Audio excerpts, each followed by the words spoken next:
So fast forward, she ends up in a DP camp, a displaced persons camp, Yeah. after the war. You're born there. And I guess, Halina, you know, your mom wanted to, like, she ends up coming to Canada. She doesn't go, some of her friends go home. Yes. She doesn't want to go back. So that's also maybe why she wouldn't, she just kept wanting to move forward and away from that, eh? So Yeah. she ends up in this DP camp, you're a little girl, and these recruiters come to the DP camp. You talk about that in the book. Tell us a little bit more. What were they doing? Well, actually, I love this story, and this is, Marie, this is for you, this little bit, because this is a real part of Canadian history, immigration. It's, when the war ended, every single country, not every single country, sorry, I'm getting excited here. Every country that was in the war, what they wanted to do was build up their economies, right? So, what did you want who did you want to build up your economy? Good, strong men. Where can you find good, strong men and cheap labor? In the DP camps of Europe, Germany rather.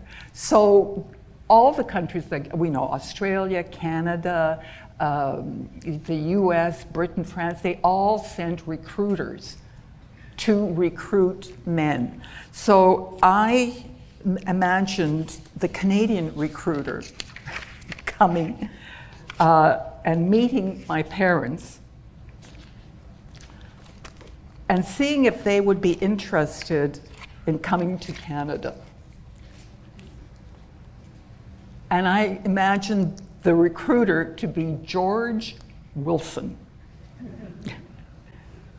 George had hitched rides from the Americans or UNRRA officials from camp to camp. Now he sat sweating in the sun at the LaGuardia DP camp, wondering how long it would take Ottawa to send the proper teams to process the DPs. There was only so much he could do by himself. For one thing, he was running out of application forms. He motioned for Maria and Stan to sit. There was no small talk. They all knew why they were there. Still, George's first question caught Stan, my father, by surprise. Stan asked the interpreter to repeat it. "Show him your hands," the interpreter said. Stan held out his hands. George felt them. He hated this part, but Ottawa had insisted. Quote, "We're not looking for brains, George," his boss had said. "We want brawn, muscles, young, healthy men and women, so check their hands for calluses. The more calluses, the more useful they'll be."